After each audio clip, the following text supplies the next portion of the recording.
सभी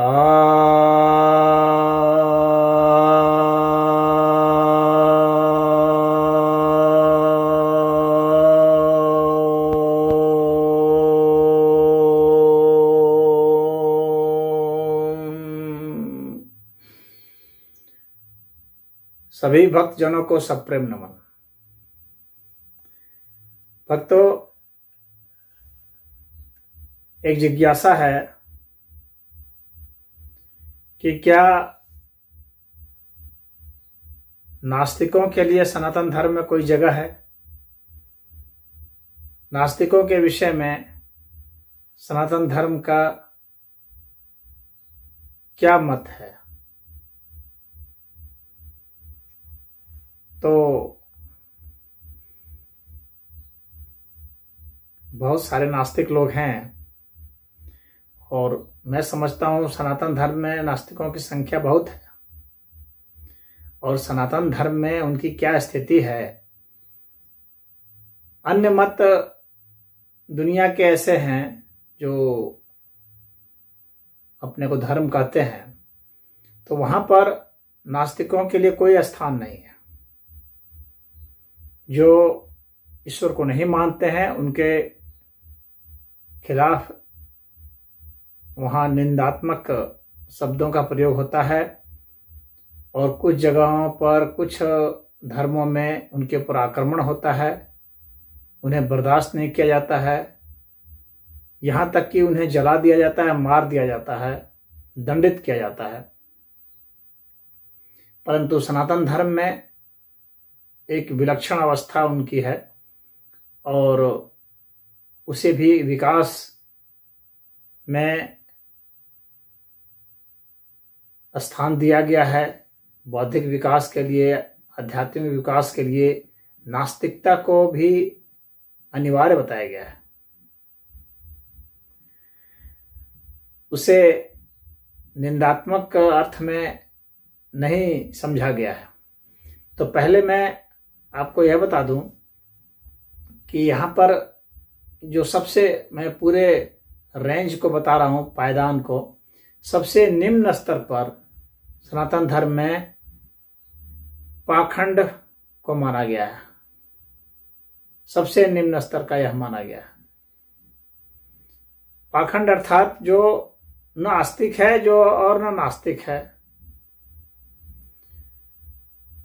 और जो धूर्त है, जानबूझ कर ठगता है, कई तरह के रूप रंग आकार प्रकार बना करके और लोगों को भ्रमित करता है, स्वयं भी भ्रमित है, ठगता है। ऐसे लोग असत्य पर भी नहीं टिके हैं, असत्य पर भी नहीं टिके हैं। ऐसे लोगों को सत्य और सत्य दोनों से ही कोई लेना देना नहीं है। तो इस तरह के लोगों की अवस्था सबसे निम्न मानी गई है सनातन धर्म में। इसके बाद इनसे ऊपर माना गया है उनको जो अंधविश्वासी है। अंधविश्वासियों की भी संख्या बहुत ज्यादा है, पाखंडियों की भी संख्या बहुत ज्यादा है। तो ये जो अंधविश्वासी हैं, ये वे लोग हैं जो कि जो इन्हें बता दिया जाता है या ये जो समझ लेते हैं अपने हित का, जो इन्हें लगता है वो सत्य हो झूठ हो, उससे उनको कोई लेना देना नहीं होता है। बस उसी को मानते हैं, उसी का विचार करते हैं, उसी का अनुसरण करते हैं, उसी का समर्थन करते हैं। ऐसे लोग अंधविश्वासी लोग हैं। इनकी भी संख्या बहुत है। पाखंडियों की संख्या तो सबसे ज्यादा है, इसके बाद अंधविश्वासियों की संख्या है। अब इसके बाद जो तीसरा स्थान है वो उनका है जो कट्टर हैं, जो अंधानुकरण करते हैं। वे किसी ग्रंथ के कट्टर हैं, किसी संप्रदाय के कट्टर हैं, किसी गुरु के कट्टर हैं, किसी धर्म के यानी हिंदू धर्म के कट्टर हैं या जाति के कट्टर हैं, यानी उनमें एक कट्टरता कूट कूट करके भरी हुई है। वे उस पर अडिग रहते हैं और वो मानते हैं कि यह जो है सही है। तो जब वो एक धारणा बना लेते हैं कि यह सही है और उस पर बहुत दृढ़ता से रहते हैं और उसके लिए वे कुछ भी करने को तैयार होते हैं, बहस कर लेंगे, झगड़ा कर लेंगे, मारपीट कर लेंगे, मर्डर तक भी कर सकते हैं, दंगा फसाद कुछ भी कर सकते हैं, तो उस तरह के लोगों की भी संख्या बहुत है। लेकिन अंधविश्वासियों से फिर भी इनकी संख्या कम है। तो जैसे जैसे हम ऊपर जाते हैं वैसे वैसे जो है बेस छोटा होता जा रहा है। सबसे नीचे का बेस पाखंडियों का बड़ा है, उससे ऊपर अंधविश्वासियों का बेस उससे छोटा है, उससे ऊपर जो कट्टरपंथी है उनका बेस है। तो इनका भी स्थान है सनातन धर्म में। ये सब माना जा रहा है कि ये बौद्धिक विकास की क्रमशः अवस्थाएं हैं। अब इसके बाद तीसरा स्थान यानी इनसे ऊपर स्थान जो है वो नास्तिकों का है। तो नास्तिक को सबसे नीचा नहीं माना गया है। यहाँ चौथा स्थान है, चौथे पायदान पर है वह। नास्तिक क्या है? नास्तिक वह है जो ईश्वर में विश्वास नहीं करता है, जो ईश्वर को नहीं मानता है, जो किसी चीज को नहीं मानता है तब तक जब तक कि वह प्रमाणित ना हो जाए। तो ऐसे लोगों को नास्तिक कहा जाता है, जो ईश्वर को, पुनर्जन्म को, आत्मा को, परमात्मा को, मुक्ति को, ज्ञान को, शांति को, इन सब को जो नहीं मानता है।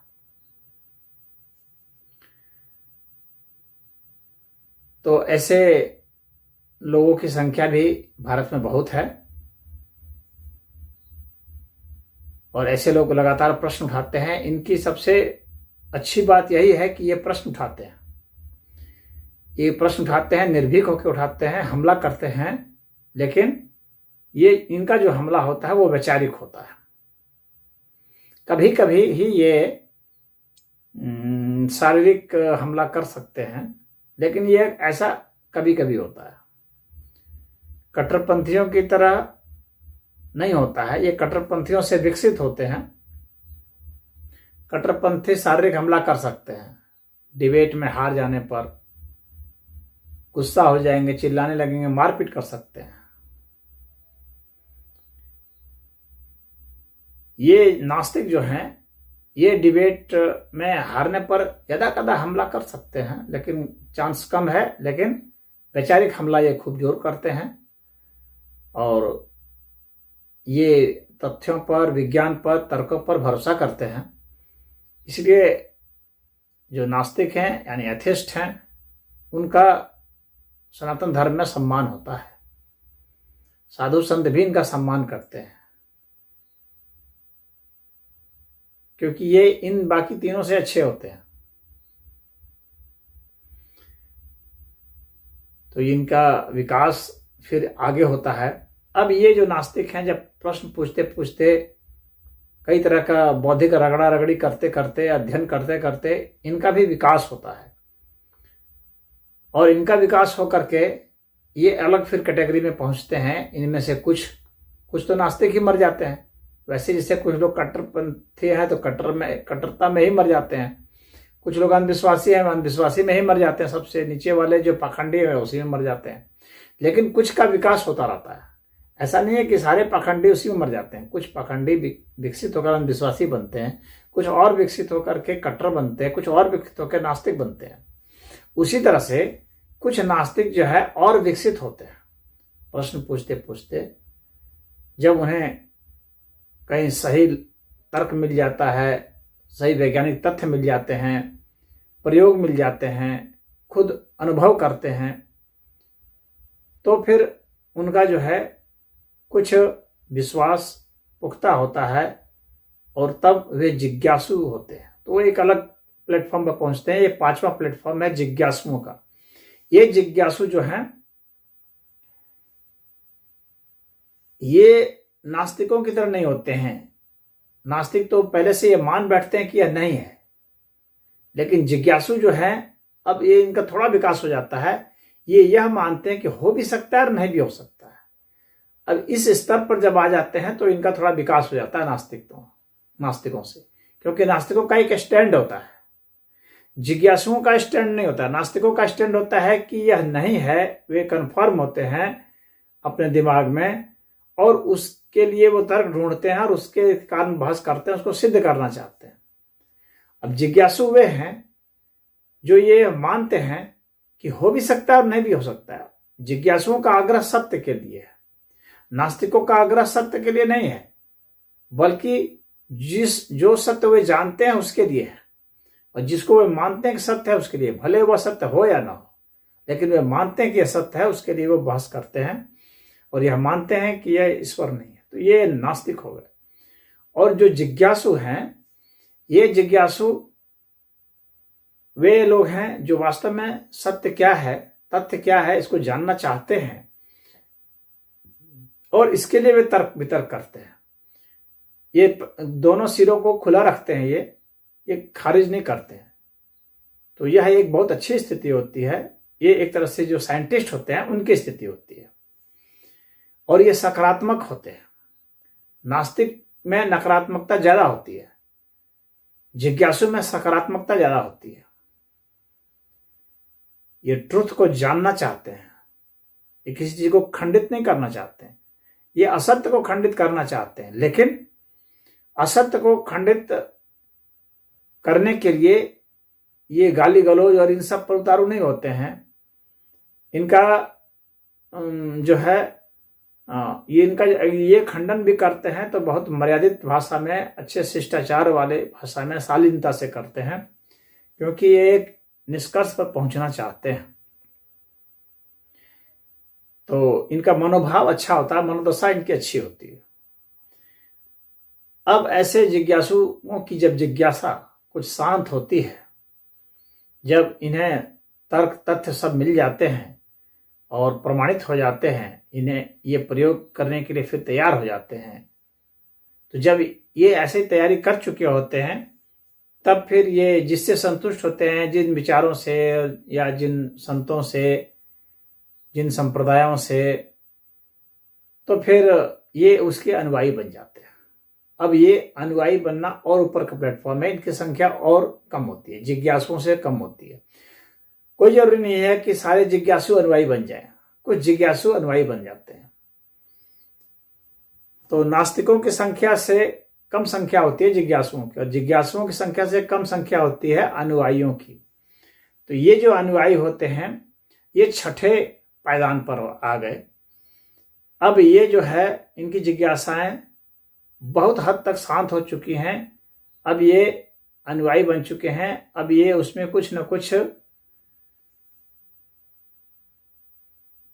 समर्थन भी करना शुरू कर दिए हैं, हल्का फुल्का कुछ प्रचार भी करना शुरू कर दिए हैं, हल्की फुल्की कुछ नियम साधना ये सब भी थोड़ी बहुत शुरू कर दिए हैं।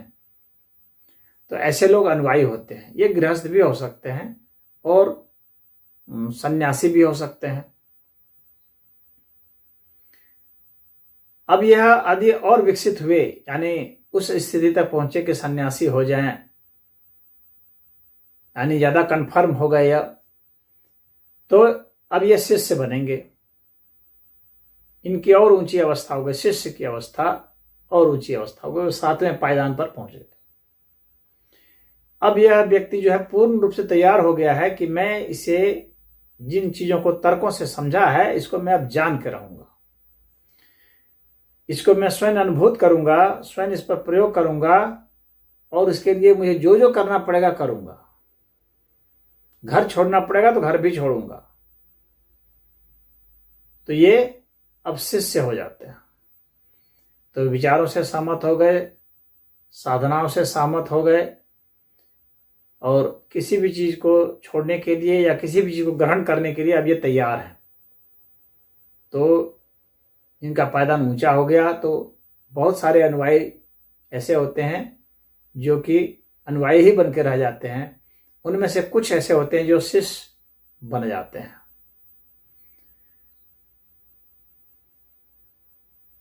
अनुयायी विचारों से सहमत होता है, लेकिन वो अपना जो संसार में जो जीवने का उसका ढर्रा है, वही ढर्रा उसका कायम रह सकता है। यानी जैसा वो जी रहा था, जिस तरह से काम क्रोध लोभ मोह जिनसे ग्रस्त था, वैसा ही वो ग्रस्त रह सकता है।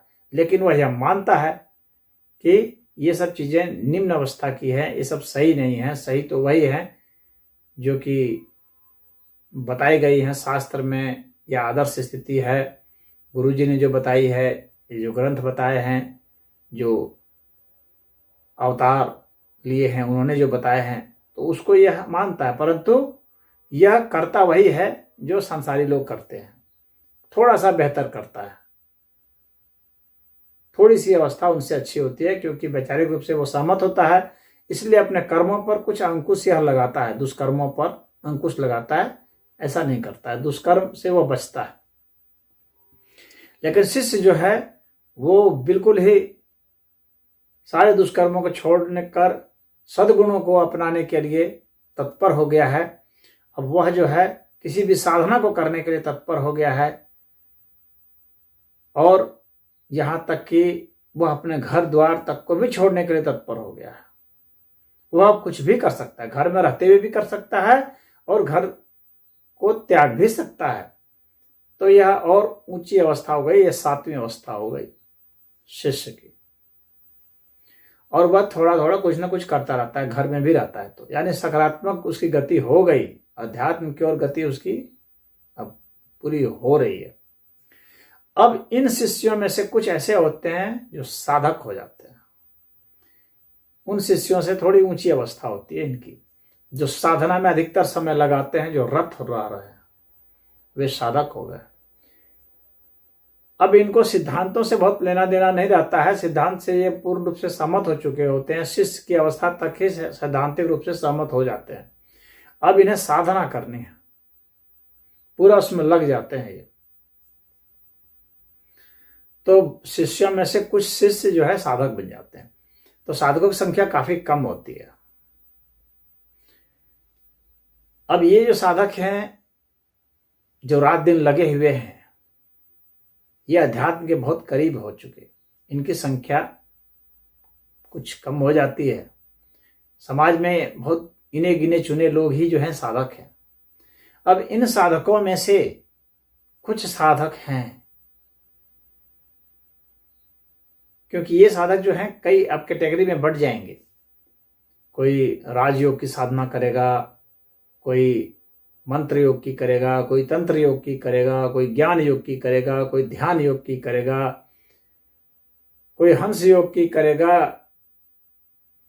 अन्य साधना, ये सब करते रहेंगे अपने अपने प्रवृत्ति के हिसाब से। अब इन साधकों में से कुछ साधक होते हैं जो सिद्धि अवस्था तक पहुंचने के करीब होते हैं, जो साधना में वास्तव में सफल होने लगते हैं। साधना तो बहुत कर रहे हैं, लेकिन कुछ हैं जो सफल होने लगते हैं। तो ये सब तो वैसे साधक जो अब सफलता की ओर चल पड़े हैं, लगभग पहुंचने वाले हैं, और उनका थोड़ा बहुत जो भी मिसकंसेप्शन था, थोड़ी बहुत जो भ्रांति थी, वे सब दूर हो चुकी है। पूर्ण रूप से भगवान के प्रति समर्पित हो चुके हैं। अब उन्होंने साधना को भी समर्पित कर दिया है भगवान को ही। अब स्वयं करने में विश्वास नहीं रख रहे हैं, बल्कि सब प्रभु को ही अर्पित कर दिया है। अपने हर कर्म को, अपने हर भाव को, अपने हर क्रिया को, अपने हर विचारों को, अपने हर इंद्रियों को, अपने पूरे शरीर को, मन बुद्धि चित्त अहंकार सबको समर्पित कर दिया है। ऐसे जो हैं भक्त होते हैं। यह इस पायदान में सबसे ऊंची अवस्था होती है भक्तों की।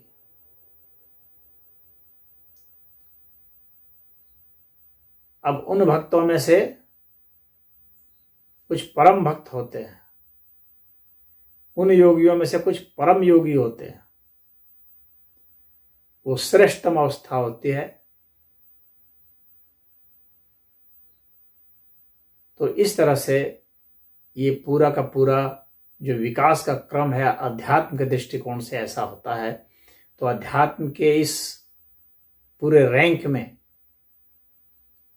नास्तिकों का बहुत अच्छा स्थान है, उनकी बहुत अच्छी स्थिति है। मैं समझता हूँ कि जो नास्तिक लोग हैं वे सनातन धर्म में अपने इस स्थान से संतुष्ट होंगे, क्योंकि यह न्यायपूर्ण रूप से यह स्थान उन्हें प्राप्त है यहाँ पर, और उनके प्रति कोई निंदा या गीला भावना नहीं है, क्योंकि विकास क्रम में उसकी बहुत महती भूमिका है। तो आज इतना ही। ओम हरि।